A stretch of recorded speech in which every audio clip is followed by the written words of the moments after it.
Uno, dos, tres. Woo! Dance on. Sam Morris. Whoa, what are you doing up here on Zencaster? What do we got going today, Sam? It's great to see you. Shit, man. What's going on, Fred Moss? How you doing, buddy? Yeah, I know. Good to be hanging out with you yet again. I know. I have seen Sam, I don't know, probably like 4 times in the last 12 or 14. Well, a lot of conversations, really deep intellectual conversation. These things took us into the leading nowhere. Yeah, a rabbit hole leading absolutely nowhere, which to the is center always of the earth where there's like more bullshit. It's like we're on our way trying to find the truth, and all we found was more and more and more. What was the use of even exploring? Shouldn't we have just been making some money or something rather than having that conversation just now? Because it led us to nowhere but a spiritual, intellectual, metaphysical rabbit hole that doesn't really lead to anything at all. But hey, that's how we roll. That's how we roll here at Insanity, Fred. It is. It's Insanity. And really what we're really looking at, I mean, we could have been masturbating. We could have watched Netflix. I am masturbating, actually. Well, I'm saying you can't see what my other hand is doing. I mean, look who we've got on today. Of course I'm masturbating. I understand what you're saying. And when you think about it that way, you start thinking that we're back to the titillating conversation that we had right before we got started that Neil Cannon himself brought on. Look, typically, Neil, we don't go this way. We stay pretty kosher. And whatever you're bringing, whatever listening you're bringing to this conversation, you can take some credit for the cause of creating the downward spiral that we're already headed down. So I'm going to take some credit for the talk of masturbation then, because I don't really feel comfortable with that. You do? I was waiting for an introduction, and then I just heard masturbation. And it was just speaking to how incredibly vital and handsome you are, sir. Right. Well thank you. Yeah. Master Cannon. We're looking at Master Cannon instead of masturbation. And Master Cannon, tell us a little bit. Look, Neil Cannon is an amazing individual, and I think we are about to learn a whole lot about what makes this man tick, or maybe, or we're about to not. I mean, it's hard to tell how he's going to be able to manage the interview, I guess. But let's say he does an okay job. We'll learn a little bit about. We call these things as interviews? I don't even know. What are they? Yeah, I don't interchanges. I don't think they have yet gotten to the point of equality where we can actually call them an interview. Verbal intercourses. Verbal intercourse. A threesome. Sloppy. I have no idea what I was signing up for. Sloppy menage a trois is what we're talking about. A really sloppy, messed up menage a trois. Yep. Where we hope that no one's feelings get hurt by the time we leave. Neil, that's the expectation. Okay. Sometimes some of our conversations we've already referenced. Neil's got flies where he is. He's just killing flies. I just arbitrarily like clapping. It's one of my things. It's like everyone clap. Hey, I want the attention. Stop talking. It's I want the attention on me. Yeah, it's my turn. It's my turn. It's my turn to talk. How dare you? Don't talk for so long. Last night, Sam and I had this talk. Really, it went pretty deep, talking about like the future of life in general, and coming up with a deep, dark, like a little bit of a deep, dark possibility, and then letting that be as we hung up and got started with our, evening and the rest of, and then into our morning. And then today we were in our little foundry group, and things got a little bit hairy in there as well. And so now we're really looking for you to calm this shit down a little bit, because this stuff is out of fucking control, basically. And it's time for you to help us. Give us a little hope, Neil.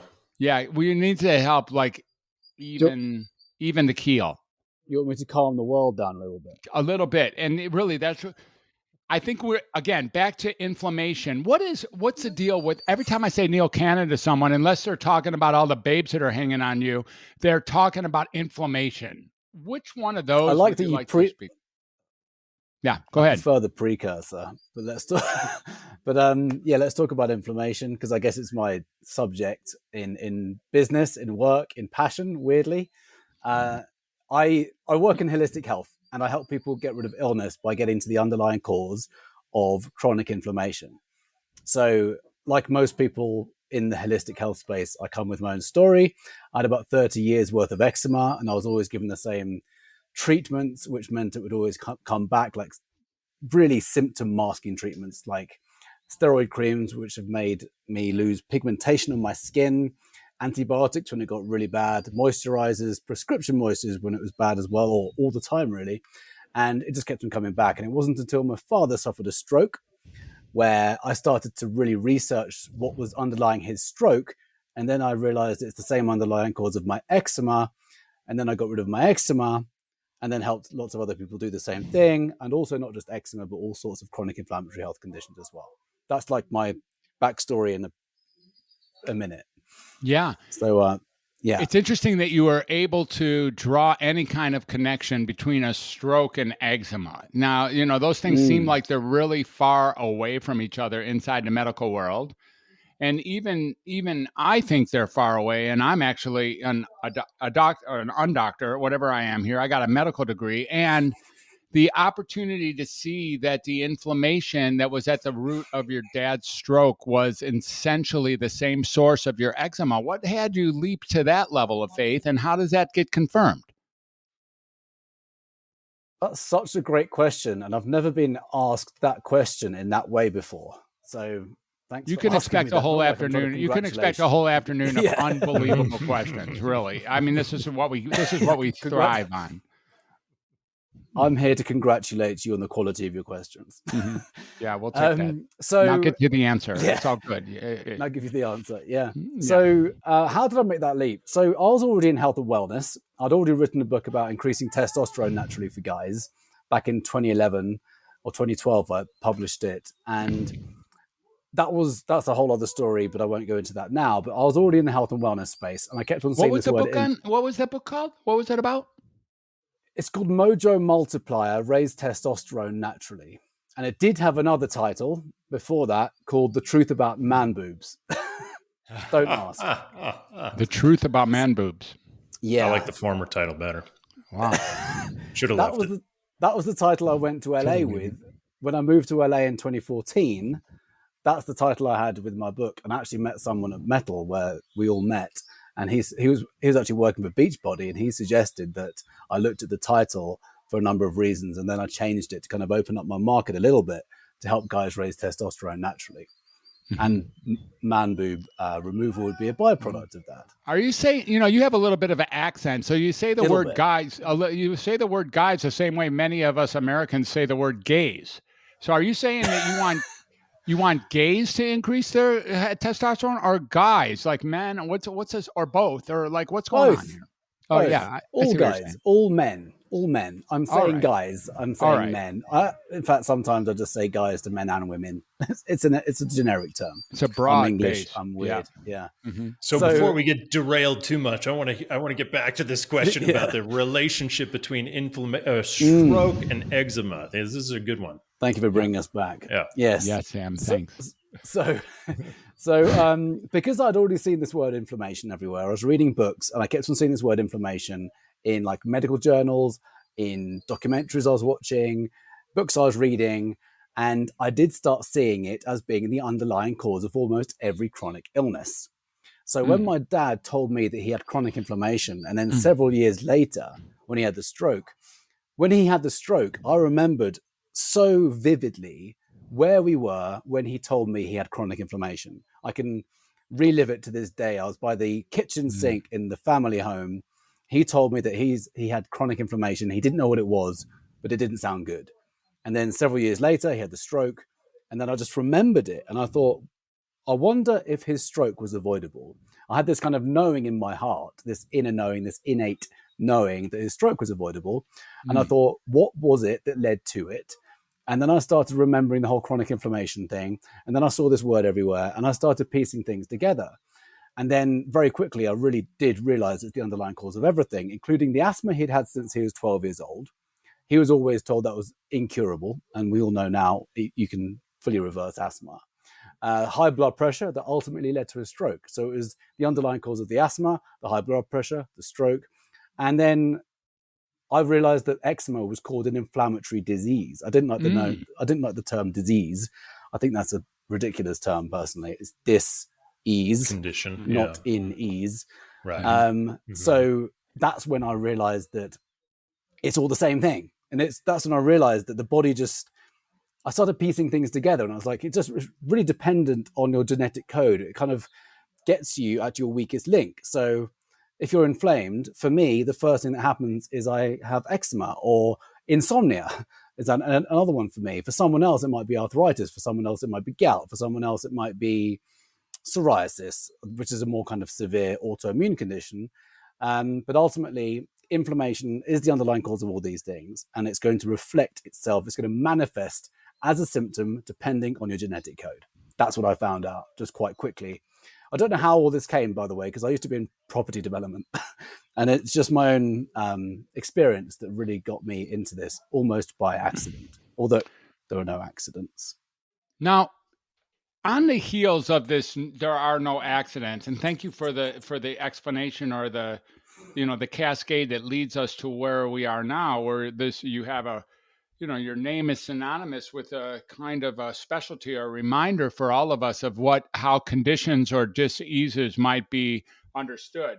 One of the things that we can get from your explanation of the cascade that led to this is that a lot of this was in your mind. I don't know if you noticed that, like the spirit, like you remembered, or you saw the connection, or you remember the word inflammation, or you say, I just thought for some reason, or, it was downloaded.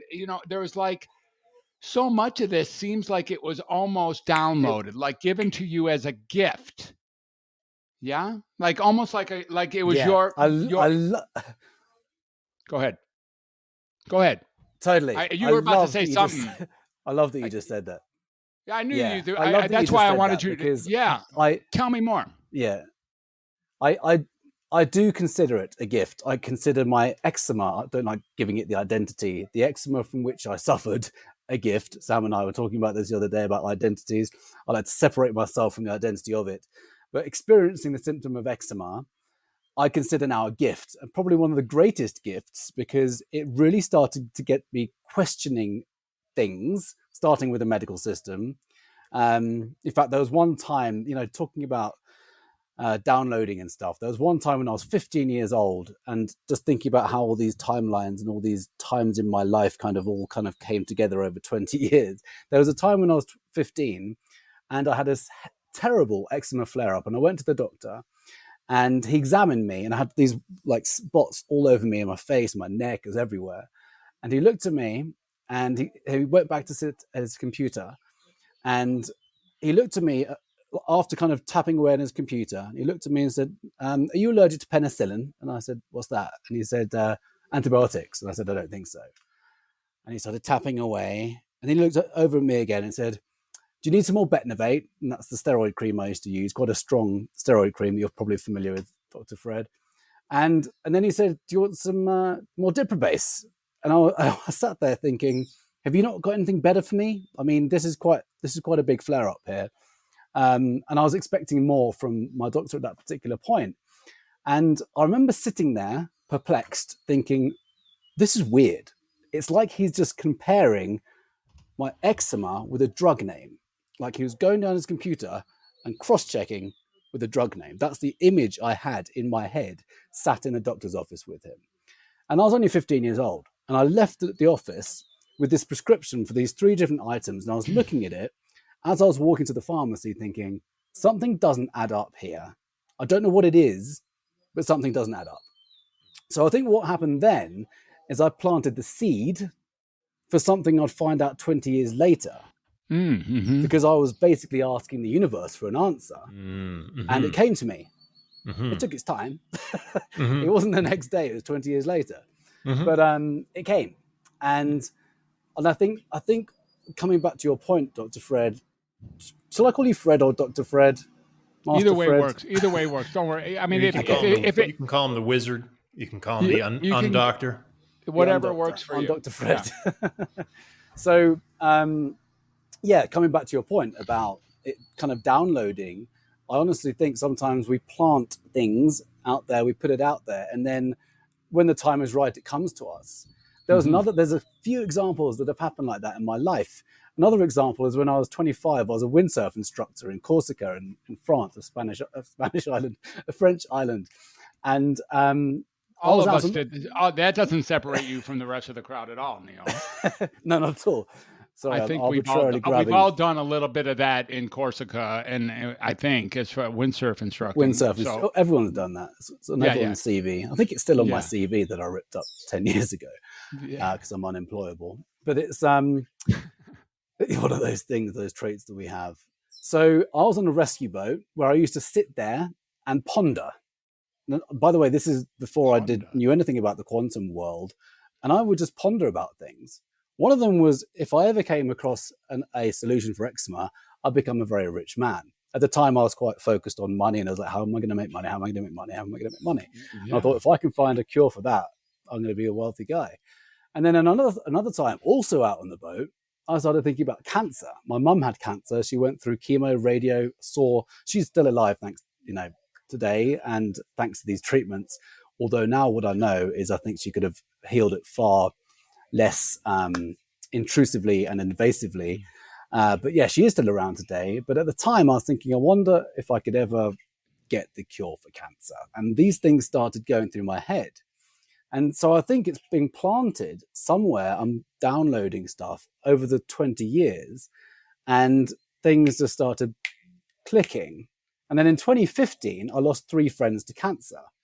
And I, again, like my dad's stroke, I had this inner knowing in my heart that his stroke, that their deaths were avoidable. And I started researching cancer and thinking, it's just the same thing. It's like, it's a symptom of toxicity in the body and a suppressed immune system, starting with chronic inflammation in the vast majority of cases. So I started, because I'd lost 3 friends and I really wanted to figure out what was going on. It didn't add up for me. The whole cancer thing, what we're told in the mainstream about cancer, what we're told by oncologists about cancer, it didn't add up. It was in my heart. It was in my innate intelligence again. So I did more investigation. So I keep on going down these little rabbit holes of investigation, trying to figure out what's going on. And piece by piece, I started piecing things together. Now, you mentioned a number of different diseases or conditions that are byproducts of chronic inflammation several minutes ago, but we also are all living with inflammation. I would say, what would you say, 97, 98% of the population, something like that, is overinflamed. And while it might not be chronic inflammation, it is nonetheless inflammation. So I'm sure there's people listening to this who are saying, hey, I don't have any of those things, so I don't have to worry about inflammation. This is not an issue for me. I'm not going to have this disease, or I'm not going to have a condition. Great. Check that off the list. Let's just not really pay attention to the rest of the podcast. But as far as I know, and you know clearly more about this, which is why you're here with us today, everyone is inflamed. We're all inflamed for the most part. And so speak to that. What's going on culturally? Why are we so inflamed? Why is this such an issue now? Why are there all of these conditions now that didn't exist 20, 30 years ago? So, yeah, great question. I think there's we are living in we're living in an ever increasing toxic world. We've got more and more toxicity in front of us. We're exposed to this toxicity. It's in the food supply. Some stuff shouldn't be called food. Yeah. It's just stuff. People are eating stuff. Has no nutrient capacity whatsoever. Spikes your blood sugar, gives you a happy high, inflames the gut in the name of healthy food. Like, we're literally told things are healthy, which simply are not healthy. You give us some examples. Yeah, I mean, there's 2 main staple culprits. I think most people are familiar with the idea that artificial foods, fake foods, processed foods, like Cheetos. Yeah, like them. Yeah, Cheetos would not be. That's not a healthy food. Yeah, I mean, most things with an ingredient list, it seems to me, are exactly processed foods. Most things that actually have some kind of a list of ingredients are processed foods. Yeah, yeah. There's a tagline, especially if you can't understand the term. Exactly what I was about to say is if you don't recognize an ingredient, your body won't either. #inflammation. That's really interesting. If we can't, exactly what you just said, Sam, it's like there's some breakfast cereals, for example. You go down the breakfast cereal aisle, you pick up a box for healthy whole grains and healthy breakfast cereals for children who have ADD and ADHD and all these concentration problems. You look on the back of it and you see this long list of ingredients and you can't pronounce most of the items on that list. So anything that's fake, anything that's man-made, anything that's artificial has the potential to trigger inflammation in the body, because inflammation really is your immune system's reaction to what it perceives as an attack on it. So something enters the body that the body doesn't recognize. The immune system says, whoa, whoa, whoa, whoa, whoa. I call it your army of defenders, as in things are entering the body. It doesn't have to be food, by the way. It can be other things as well. But just talking about food, something entered the body. The immune system doesn't recognize it. It goes into alert to protect you. If we didn't have it, we'd die. So it's reacting, it's protecting us. And it's a very healthy immune response. But when it happens again and again and again and again and again, your body starts to create these symptoms after time, depending on your genetic code. So coming back to Sam's question, if we are becoming more and more inflamed as a nation in the Western world, maybe globally, we just need to look at where the toxicity is coming from. And the food supply is one of them. Then we have environmental toxicities. We have, poor air supply somewhere, fumes that we breathe, or it might be electromagnetic radiation. That's a massive topic right now, having just gone from 4G to 5G. And we've known since the 50s that there are negative effects of electromagnetic radiation, man-made electromagnetic radiation. They've known this for 70 years, and it's documented. So we've got different insults happening onto the body, which is causing people to become inflamed. So whatever we are exposed to, whatever we consume, is going to potentially have that effect on the body. So I would say the main reason why people are becoming more and more inflamed is because of the increase in toxicity in our modern day environment. That's probably the best answer. In terms of food, let's talk about some culprits that a lot of people might not be aware of. They might think, hey, I eat healthy, I eat X, Y, and Z, and it's a healthy food. It's not a processed food, or at least I don't think it's a processed food, but yet it is still inflammatory. And in fact, there are even good organic vegetables and meats that are inflammatory just by their nature. So what are some examples of things that people might think are healthy that are actually creating an inflammatory response? Yeah, okay. So the first one I normally think of in terms of staple culprits where we think they're healthy and they're not, the first one is gluten, so wheat. Mm-hmm. And in America, this effect is compounded, it's accentuated because of what happens to the wheat grain in America. It's gone through a process called mutagenesis, which is kind of like genetic modification, where the protein has been altered to have more proteins added to it so the farmers can yield more in less time. And then it's Roundup ready, so it's got this pesticide or herbicide.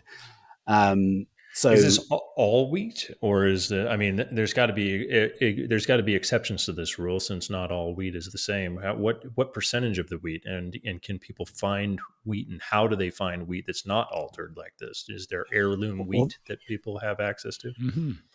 Well, yeah, in America, that's what I mean about America, because it's almost been monopolized. The industry has almost been monopolized, and it's much harder to find ancient grains or organic wheat in America. When I was in America, and I have been there on and off since 2014, I would swerve it really. I mean, I'd avoid it like the plague, because I know how difficult it is to get your hands on high quality wheat in America. In Europe, in France, in Italy, it's much easier. And people can actually go on holiday, like Americans might, or let's use the other way around.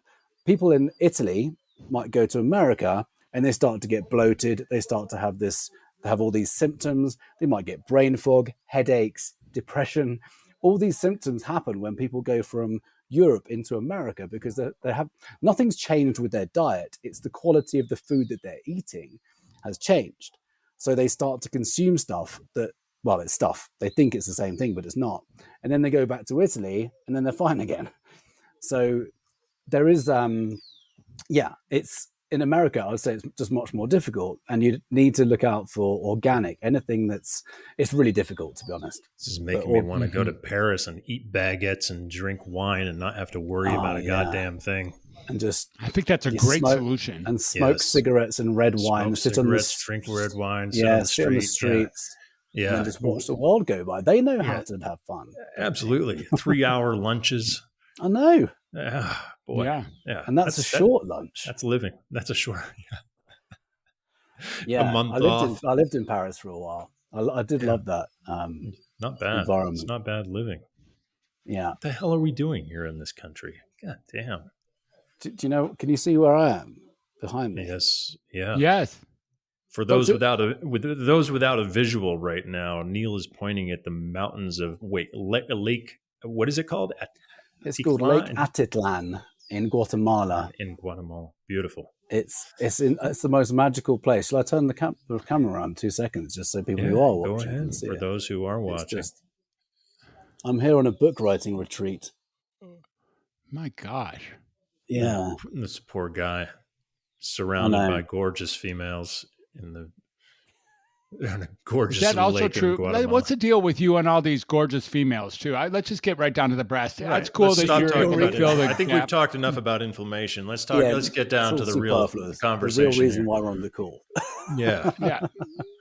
What the hell is the deal with all these incredible models hanging on you all the time? He's monopolizing. These pictures that sometimes get circulated. Yeah. Speaking of monopolizing, like what happened there? How did that work? How does that work out that all these women are interested in you?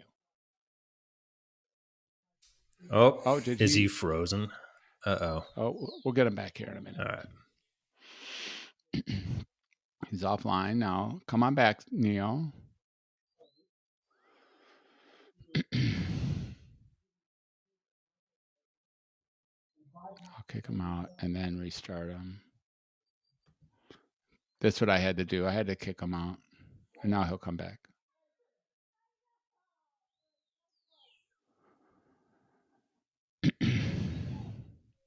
As soon as he was going to reveal what's going on with him and the chick, the thing shut up. Yeah.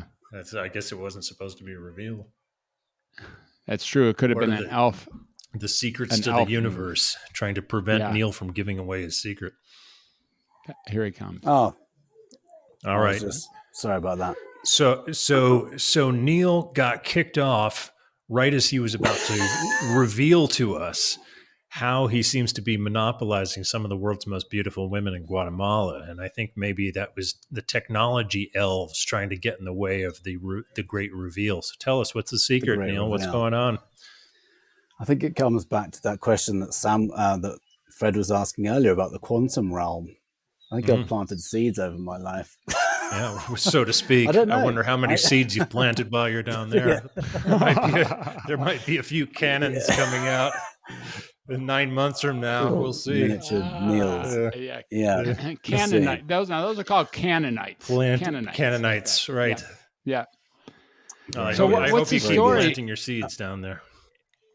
Yeah, Thank you. Is it your accent or is it your physical health? Is it is it that you're weird? Is it all those things? Are you just handsome? Is it all of the things? He's got a real concoction there. It's that mild temperament, that very graceful intellect, the handsomeness, the vitality. He's got it going on. The accent for sure.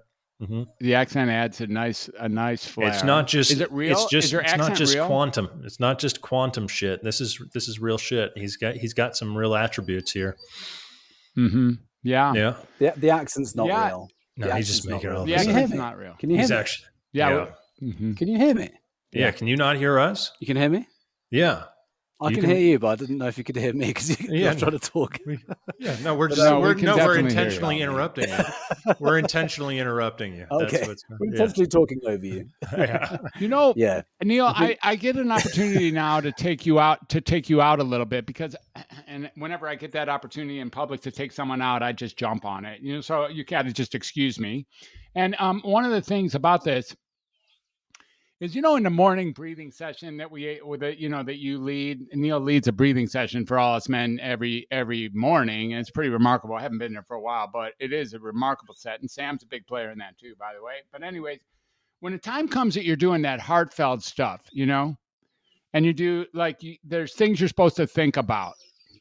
You're supposed to think about compassion, gratitude, what's the appreciation, and then care, this next one, love. No, you see, wait, whoa, you can't. You see, it's the next one. You just almost blew over it. Yeah, it's care. It's care. Care. Yeah, it's compassion, appreciation, gratitude, and what is it? Care. Yeah. Care. Fred's been thinking about his cats. Care. He's been thinking about it. Yeah. Every time you say that, he thinks about his cats. He's got 3 cats, and he's. I do 3 cats. I have 3. So you think every time I say that, you think I'm talking about cats? No. What I think is that it's a little bit too sexy for your shirt when you say the word care. See, we actually have an R. We have an R that we use here, in the native land or in the melting pot, what you like to call the United States of America or whatever. Yep, I've heard of it. And we have an R. The R, like care. Care. Like it's lame. I was telling some friends upstairs yesterday about the difficulties I have in America sometimes because I don't pronounce the R's, and there's a number of times when I've been in supermarkets or grocery stores asking for things and they have no idea what I'm saying. And one of them is, I was looking for raw honey a few years ago. I was in Whole Foods and I went up to the assistant and I said, can you show me where the raw honey is? And she started looking at my lips as I was saying it. She said, again, can you say it again? And she was looking at my lips. I was saying raw honey. And she just had no idea what I was saying. But she said, yeah, sure, come and follow me. And I followed her down the aisle. And she said, there you go. And it was nothing like what I needed. And she disappeared. And I wandered around the grocery store, eventually found it, and then went to the checkout. As I was checking out, the same assistant came up to me and she said, did you find the royal honey? And I said, royal honey? What was that? What's that? And she said, isn't that what you wanted? And I said, no. I said, I want raw honey. And she started looking at my lips again. And she just had no idea what I was saying. And she started laughing at this point, and so was I. And she called over her assistant colleagues, 2 other women, saying, can you understand what this guy's saying? And she was literally pointing at me like that, going, what is he saying? And they all started looking at my lips. I was so confused. Neil, really, the next question to ask is: Do any of these women that were there presently live with you in Guatemala? Because it seems like that's a really great way to pick up women. No. How did that work for you at Whole Foods? I have to finish off the story because I was at the checkout and I pulled out the raw honey, and I said, "This is what I was looking for." And they went, "Oh, raw honey, raw, yeah, raw and then, honey, yeah." So that happens quite a lot. Butter. People are lost if I say butter. So I have to say butter. And then water in restaurants. Sometimes I play with, the hostess or the hostess, the waitress, and I just say water until they literally can't take it anymore. Then I have to say water. Water. Yeah. Wow. I think the rest of this conversation, you should try to do your best American accent. It's really pretty great. All righty. I live in Santa Monica. Water. That's my actual accent. Just do that, and all the women will run out the door immediately. Just do not do that around the ladies that you're living with. Yeah. What do you do when you're not on podcasts or talking about inflammation? I kite surf is one of my main passions. And obviously it's not like a year-round thing, but I've just spent a year. I've just spent a year in Mexico, and I spent a month in the Yucatan at this kite surfing spot where there's miles and miles and miles of kite surfing beach. And what I'd like to be doing is spending much more time in those locations where I get to kite surf on a daily basis. I love being outdoors. I love working out. I love running, and There's volcanoes behind me. I'd like to go and explore them at some point, but we're writing a lot at the moment. I love socializing. I love, meeting new people, traveling, new experiences. God, this sounds like a really bad dating app profile right now. Rubbish. I like new experiences. I like walking on the beach. Yeah. I like looking at the stars. Right. Yeah. The stars. Yeah. I guess in essence, I like being out. Yeah. A lot of outdoor stuff that requires vitality. And I just keep on saying it, adrenaline, anything that requires adrenaline, snowboarding, mountains, water. I'm a Pisces. I love the water. Yeah. Oh yeah. Me and you have the same birthday, I think, or is it one day apart? What's your birthday? 28th of Feb. Yeah. We're 1 day apart. 1 day apart. Are you 27 or 29? I'm March 1. March 1. Oh. So every fourth year we're 2 days apart, but generally, yeah. So on metal, that you got all the happy birthdays, and I got the sloppy seconds on the happy birthdays that day. Sorry about that. It's fine. It's fine, Neil. I'm not pissed off about it at all.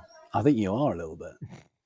Well, I think I've worked it out. I think I've resolved it all. Actually. Have you done some trauma release? Thanks. Can we just go on to the next topic, please, if you don't mind? Would you like to do some remote trauma release? I'm a bit inflamed about it, actually. Yeah. As it turns out. You're down there writing. What are you writing about? What's the next subject? So my last book is called The Vitality Secret, which, as you know, is all about inflammation being the underlying cause of almost every illness. And the next one is likely going to be called The Vitality Code. And it's the 4 pillars of vitality, really, and how to reverse engineer any chronic illness. So physical, mental, emotional, energetic, 4 pillars. So I want it to be like a go-to manual. So it's not going to have all of the answers in there, but it's going to at least get people to be on the right path in different areas and inspire people to think differently, empower people to take their health into their own hands. Because we tend to outsource our health. From the moment we're born, we've kind of been programmed to outsource our health. And I'm all about self-empowerment. Sounds a bit corny, but really, I think we have way more power when we take our own health. Doesn't sound corny to me. It sounds essential. Yeah. Okay. Sometimes I hear myself saying these words. I think it's because I say it so much. Sure. But I get it. Yeah. So I want people to have like a reference guide so they can look into different areas of vitality, because I've got 16 chapters outlined. I'm halfway through them now, and really it's covering most things that we need to know without going into too much detail into each area. But we talk about inflammation, of course, nutrition. That piece is shrunk right down in this book because the last book was mostly about nutrition. We talk about exercise. That's also shrunk as well. External toxins, internal toxins. That's all part of the physical. Then the mental piece is how our belief and thoughts can make us sick or they can make us vital. So talking about the placebo effect, the nocebo effect. Yeah, let's jump into that a bit. That's an interesting topic that I think a lot of it's oftentimes, I think, still kind of considered sort of new agey or woo woo or whatever, but it's real. It's real. I mean, I certainly my own anecdotal experience of it is I've definitely experienced inflammation related to my own thinking, and I've experienced the absence of inflammation related to my own absence of thinking or my own better thinking. So let's dive into that a bit. Yeah, I think the placebo effect is just incredible. In fact, I was writing about it just before this podcast. And when we think about the fact that with randomized placebo trials, at least a third of results are down to the placebo effect. Sorry, two-thirds. Totally underquoted then. 2/3 of results of results from drug trials is down to the placebo effect on average. So and the placebo effect meaning, for those who are unfamiliar with it.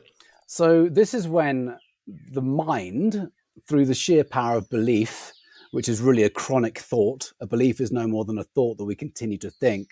If we think every single day that a drug we are taking is going to get rid of our illness, and we have that sheer belief, that absolute determination, really it's all subconscious, but you take a pill and the belief is that pill's healing you, then in a certain number of days or weeks or whatever, your symptoms go away through the power of belief.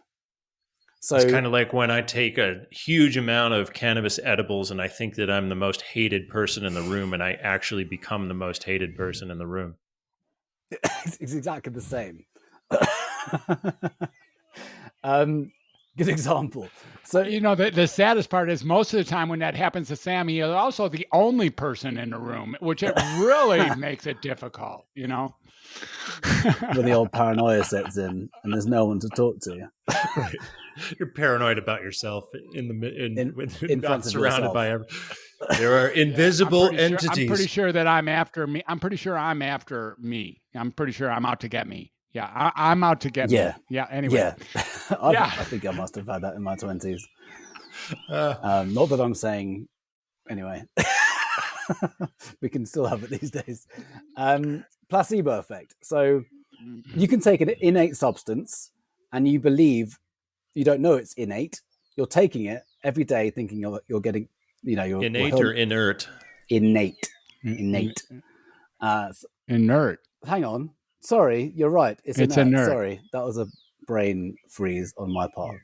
I'm going to blame it on. No problem. We're here. Sam corrects me. He corrects me every 2 or 3 times per podcast with this type of thing, and you just got to deal with it and we're appreciate just here it. to help each other. Yeah, that's all. We are. Thank you. Say the right word. Say the right word, or don't talk. One or the other. It's going to be quiet. Yeah, and it's going to change my book now. Clearly, no. Well, and no, I think I've got it right in there. So you take, let's just call it a sugar pill. It's got no active ingredients that's going to, do what it's meant to be doing. So that's the belief. It's the belief triggering your body to secrete the perfect concoction of chemicals to heal you. That's basically what's happening. So a thought triggers an emotion, which triggers a whole cascade of chemicals and hormones, which then heals the body seemingly miraculously. I mean, just thinking about it like that is insane. It's not insane. It's amazing. And that's how powerful we are as human beings. And we've lost touch of this because of the whole medical industry over the last 111 years. But this is becoming more and more widely accepted now. And there's lots of practitioners out there like Dr. Bruce Lipton, who wrote The Biology of Belief and The Honeymoon Effect. And of course, Dr. Joe Dispenza, who we talk about quite a lot, who's written Breaking the Habit of Being Yourself, You Are the Placebo, Becoming Supernatural, which is my favorite one. But it's really about the power of the mind. And he's using so much science to back up the placebo effect and the nocebo effect as well. So the nocebo effect is the opposite of the placebo effect. You familiar with that? I'm sure you're both familiar. Yes. Go ahead. Tell us about it. But I am. But yes, tell us about it. So you're the expert. Yeah. So imagine the power of the placebo effect. That's when it's going to work in our favor and we can use it to our advantage. The nocebo effect is the opposite. So if we can think ourselves well, if we can think ourselves vital, if we can think ourselves healed, the opposite can be true if the information we're communicating with the body is not what we want. So I first came across this when I was studying cancer in 2015, when I lost those 3 friends. And it was actually on the Truth About Cancer series that I found this out, or first discovered this. But they said, with the placebo effect, the nocebo effect, someone can be diagnosed with cancer and they can say, Joe Bloggs has 6 months to live. And if Joe Bloggs believes that diagnosis, or believes the prognosis rather, accept the diagnosis, not the prognosis, that's Deepak Chopra. So if that recipient of the information believes the prognosis, that is enough for the mind to shut down the body within days of that time frame, within 6 months, say. That's quite a drastic example of it, but that's what they have found. A less drastic example of it is if we believe some information, or let's just say we're receiving information on a daily basis, say from the mainstream media, which is questionably inaccurate these days. Vastly inaccurate. If we believe some information every single day, it starts to become a program because our mind is programmable. But if we start to believe something consistently, we can think ourselves sick. And we can think ourselves sick just by telling ourselves we have an autoimmune condition. So we need to become the conscious observer of our thoughts, because if we continue to think things that aren't serving us at our highest good, then we can literally change our biology in a negative way. So we can cause illness by our thoughts. We can cause illness by our beliefs. So that's why I like to separate the identity of an illness with people, or rather, better said, I suggest to people that they separate themselves from the label of any illness and not claim it as an identity. Put me on a lot of cannabis edibles for multiple days on a time, I might actually have to be admitted to an insane asylum. I might think that I'm going to be admitted to an insane asylum, a short term on one dose, but keep it up over 2, 3, 4 weeks, I'll actually have to be admitted to an insane asylum. Wow, that's got a. I know. I don't have. It's got a good example, but yeah. That's a rough example, and I'm gonna steer away from that one for a moment, given that I have the power to put Salmon in a mental institute just with the flip of my switch. You can do that, can't you? I am in the world. That is. I can. You've got some serious blackmail potential. That's with true. Me. I should have considered that before I decided to do a podcast with you. That you could just make a phone call, and 10 minutes from now, I could have people show up at my door and put me in a white suit with handcuffs. Holy shit. It actually is faster than a phone call and faster than 10 minutes, just to let you know. But you're being really kind. That's the slow process. It would take a little while. Here in OI, it takes everyone a little while longer to do anything. So, yep. Sometimes in the hood they call me Fred 5150 Moss, like that. But that's, again, let's just roll on for a moment. Scared. I think you should be. I should be scared. I only show this plume when I'm feeling threatened by the people I'm with. So you should be scared so that I can find my way back to stability. You can't find me here. I'm in Guatemala, and I don't think you have people here. That's my intuition. Well, you probably shouldn't challenge my capacity to find you, but can we just move on to another topic? I think we got another space here. And one of the things I want to talk about is, we talk about, this is a really bona fide question. I really can't wait to hear what you have to say about this.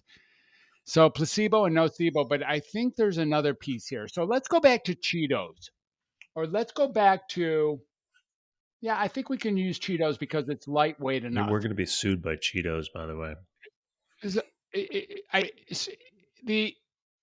this dog food? The negative influence of something that I'm taking in or that's given to me, some sort of external toxic influence. Let's say that Cheetos, in fact, does have negative ramifications in the world of, toxic inflammation creation. Can I use my mind to offset that so that I can enjoy Cheetos and still can I still enjoy Cheetos without being worried about the negative inflammation? Can I offset the inflammation effect of a negative influence? I think the orange is just beta carotene, right? It's good for you. In Cheetos, just tell yourself, lick the orange powder off of it, and it's actually good for you. Yeah, it's full of vitamins and minerals. It's good for you. I think that's an awesome question again, and I knew exactly where you were going as soon as you mentioned Cheetos. Everyone asked about the Cheetos. Is that what they're called, Cheetos? Why do Cheetos? We don't have that anymore. Bad rap? But I think Cheetos. They do. They're just one amongst many junk foods. Yeah. Okay, go ahead, Neil. Sorry. The ultimate answer for that is, I believe, in fact, it's been shown that once you're at a higher level of consciousness, that we can supersede the toxins in our food supply. In fact, yesterday I was talking about David Hawkins with a friend here who's read all of the books. He was apparently drinking Coca-Cola for several hours a day, and he's vibrating at such a high level of consciousness that it didn't have a negative effect on his body. So I think That's what I'm asking, exactly. So I do believe that we do have that power, but it really depends on where we are in our energy. So if we're quite a low vibration and we're stressed all the time, because like, to be, I guess, being transparent and what's the word I'm looking for? Realistic. A lot of people are stressed these days because of all kinds of external strains on us, and reacting in a way that causes stress on the body. So if one is reacting all the time to all these things that are happening in their lives, it brings the vibration down and brings the energy down, lowers the frequency. Then the lower our frequency, the more impact poor quality food choices are going to have on the body. So if someone's stressed and they're consuming gluten and dairy, they're not working out, they're not oxygenating, they're not got water in them, then it's like a whole cocktail of insults on the body. Whereas if someone's like super zen and nothing bothers them, they're super chilled, and maybe they're not active. Maybe I'm going to try and give a rather extreme example, but I think you get the idea. I think if someone is super zen, super chilled, and your body is more able to deal with things compared with if someone is very stressed all the time. So it occurs to me that you could be eating a food that is inflammatory. It's filled with toxins that are not good for your body. You're having an experience of, say, depression or aches and pains, or even some type of chronic inflammation related issue from that food. But you can't get above it because your body starts to crave it because it creates your familiar environment. So there's sort of an addiction that then happens to the vibration that the food puts you in. And that, I think, can probably then contribute to that chronic inflammation, where you start to relate to that particular frequency as your native frequency. And when you're not feeling that way, your body somehow has conditioned itself to want to feel that way, even though that isn't particularly good for your body. It still has tricked itself into wanting to feel that way because that's now what it's familiar with and how you're familiar to identifying. So say you're experiencing a lot of cortisol from the foods that you're eating because you're eating foods that are triggering that cortisol response. But that cortisol is also sort of motivating in a certain respect too. And when you don't have that cortisol in your body, you are going to be unlikely to be able to achieve the same level of motivation because you're motivating yourself from cortisol versus from having a lot of serotonin, say, on tap. And I know that I'm speaking somewhat in vague terms because I'm not a neurophysiologist, so I don't know that, but I think I'm onto something here, at least somewhere in the right ballpark. So the body actually conditions itself around an addiction to that which is bad for it because it's familiar with it, and it says this is how I show up. This is my experience. So someone might say, you know what, I've been having anxiety every day, for months now. I can't remember the last day that I didn't have anxiety, but they keep eating the same foods because it keeps reinforcing what's familiar. So what about breaking out of these patterns where it's more than just a food, but it's actually an addiction that the body and that the identity begin to have with how that food makes them feel? Yeah. Wow. Brilliant point. The first thing I'm thinking of is becoming aware of these thoughts that we have and aware of the patterns, aware of our habits. Because if we're not aware of the patterns and aware of the habits, then it's much harder to make any change. So to break free from the familiar self, we need to make the familiar unfamiliar, and we need to practice that. I think this is where meditation and hypnosis works really well. I mean, that was actually Marissa Peer. That's her words. I've just repeated, actually. Let me quote her. So if we know that the familiar self creates the same environment day in, day out, every single day, that's all happening through thought and belief. So we need to be able to reprogram that somehow. And there's a number of different ways we can do it. Meditation, like Breaking the Habit of Being Yourself, Joe Dispenza. That's what it's all about. It's making the unfamiliar familiar and the familiar unfamiliar as well.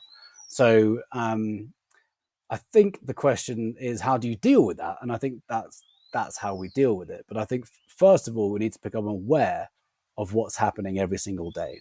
Right. If we become aware of our habits, how we just go through the day and what thoughts we have, waking up, breakfast, get in the car, go to work. What are you thinking? Is there a stressful thought? And just becoming aware of our state of mind. And the more that we become aware of it, the more we're able to change that. And we can start rehearsing. And this is really what Joe Dispenza is about. There's lots of stuff that he's about, but one of the things is mental rehearsals. So we need to mentally rehearse ourselves out of habitual habits. So we come into a new way of living. And that's why, that's why he talks about breaking the habit of being yourself. Because we literally need the self in this context is actually just habitual ways of thinking and feeling versus actually being yourself. That's fascinating. I mean, we could do a whole other podcast on this topic alone, how the self, who we really are, is not the thoughts and feelings that we are accustomed to, which we tend to get tricked into thinking that is who we actually are. But it's actually just our habits of thought, thinking, and feeling that we are believing to be ourselves. Yeah. So true. So true. And then... So this whole notion depends on something you had touched on either once, but I think actually twice in this call inadvertently, Neil. And that talks about, this thing about being aware, this thing is about an observing, like the me that's out here that can take a look at me.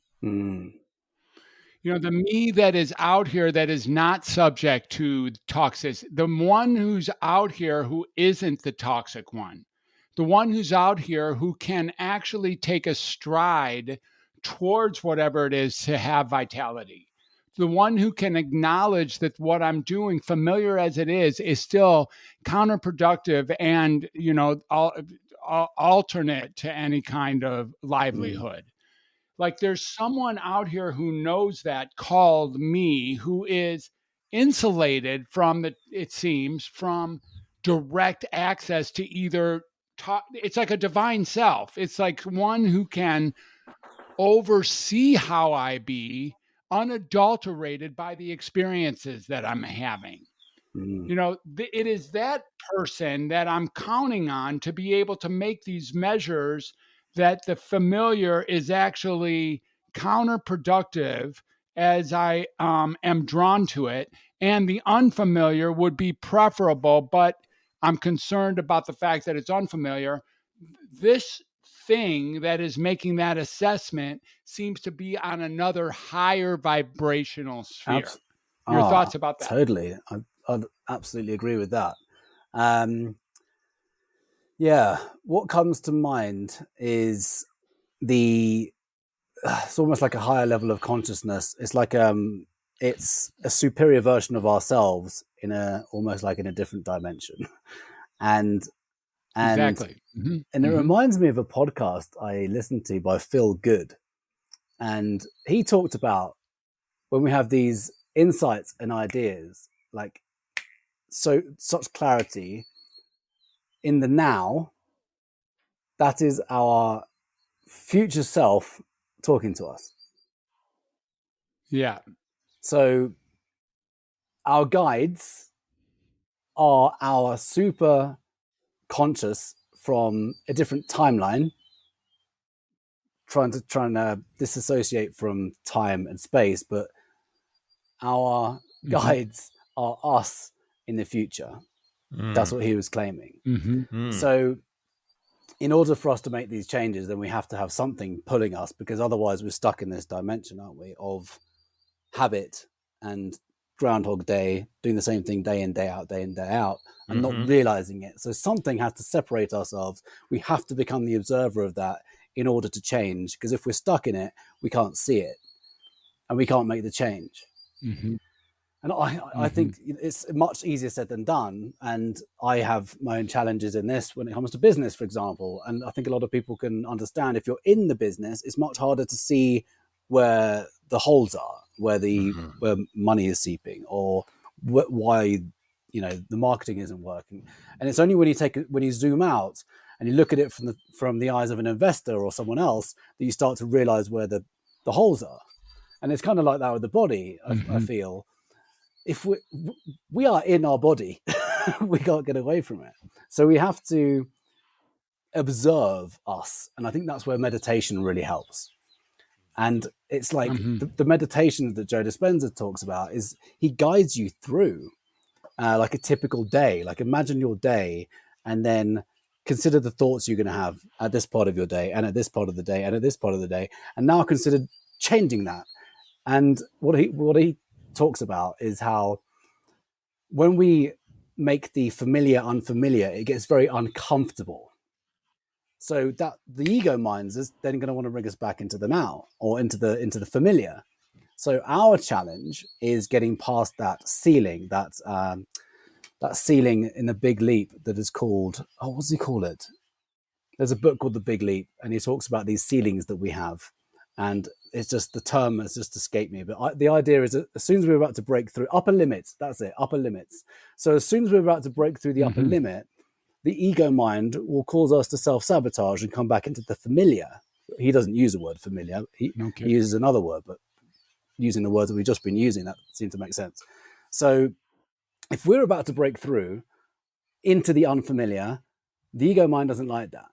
And it brings us back into the familiar, into what it is used to.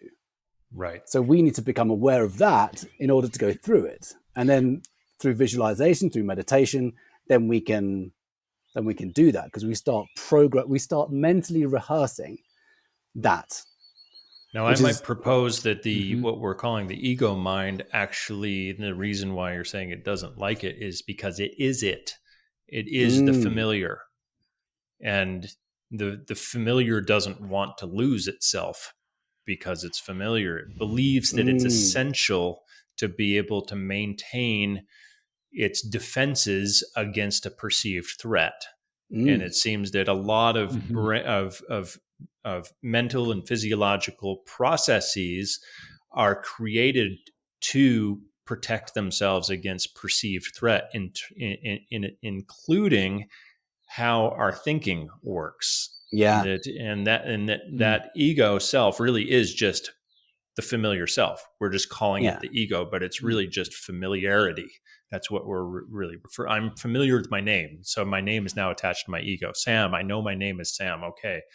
That's good. I know my name is Sam. If someone comes knocking on my door, I know that I'm not Doug. I know that I'm Sam. And all of the other myriad things that are associated with my familiar experience create what I call my ego.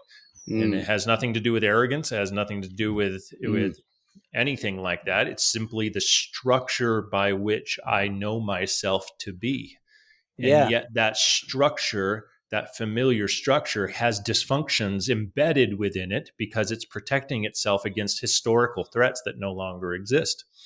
Totally. It's the survival brain, isn't it? It's the survival response, and it's designed to keep us safe. Like the ego mind or the familiar self is designed to keep us safe, because if we go out of that realm, is danger. Yeah. So the amygdala in the brain is the survival response, isn't it?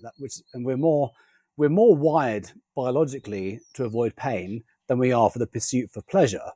That's the whole twin forces of pain and pleasure. The moment we go into pain, the familiar self or the ego mind, whatever term we want to use, will bring us back into the familiar, because otherwise it's dangerous. It's a perceived threat. And you mentioned past, that's normally made up from our past experience in our whole lives, or maybe even before that. But I'm sticking with kind of Earth for now. We have a life experience. And if we've had all of these experiences going on throughout our lives, we create meaning because of all those experiences. So, I think one of the scariest things we can do is step outside of the familiar. And every now and again, I try and zoom out from my business particularly and go, Neil, it's really quite obvious why these things aren't working because it's just more obvious when you zoom out. Absolutely. Yeah. Neil, you're really a fascinating person and a fascinating man, very thought-provoking. Many things that we're talking about are really aligned with not only my the way I'd like to think about things. First of all, it's not really how I think about things, but sometimes I really wish that I did think about things more often, as purely as you seem to speak so naturally about. And maybe you'd there's have a that kind of harem too opportunity if you to. did. Yeah. Well, I would. That's true, but that would wreak a whole different kind of havoc for sure. But it might be a good kind of havoc, and I'm going to have to actually neither your wife consider nor your all of cats that. would probably And be into that. no, probably not. And Neil, how can if people want to find out what this is, like who you are, they want to know more. After all, and I suppose more women would be okay with you if you had more, or are we packed tight to the gills there, or where are we at? And how would they find you if they wanted to find out what you're up to and how to be with you? Yeah, men and women can find me at vitalitysecret.com. Okay. That's secret with no S on the end, vitalitysecret.com. Mm-hmm. I do have a program specific for guys, and I have one for men and women because of the history of, or well, not so much the history, but the history of that first book I told you about, Mojo Multiplier. There is a focus that I've had with men particularly. So I do have a program specific to guys called the Vital Man Code. That said, I also have been working with women for the last 6 years as well. I just don't have one specific for women, but I have a mixed one as well. But that's all available at vitalitysecret.com. And anyone can download the current version of the book if you like at vitalitysecret.com/book for the e-copy. The new version is going to hopefully be ready in about 3 months. Or the Vitality, yeah. Wow. So that's very generous of you. Thank you. Yeah, by all means, whatever I can do to help add value to people's lives, to your audience. It's your audience too. Is there anything that you would like to say to Sam before we leave? Put me on the spot. I love you, Sam. I love you too, Neil. There you go. Love you. All right. Thanks, guys. Really great to have you on, Neil. Thanks for being here. It's really been a pleasure. Don't hang up so that we can get all your tracks accounted for. Okay. Thanks for being here again, my lovely Sam Morris. It's great to do Neil. Insanity with you. Fred. It has been a pleasure once again. Thank you, Sam, and thank you, Fred. Awesome. It's been an honor being on your show. Thank you. It's really been great. Pass it along. Let's get some more fools on here. I mean, people on here that think that it's going to be fun and stuff like that. Okay. Yeah. All right. We're signing out. Thanks for joining us for the Insanity Podcast, Insanity Productions. Sam Morris, the Zen Warrior, and I'm Dr. Fred, the Undoctor, the Wizard, I guess. And we're signing out. Peace. Love y'all. Bye for now.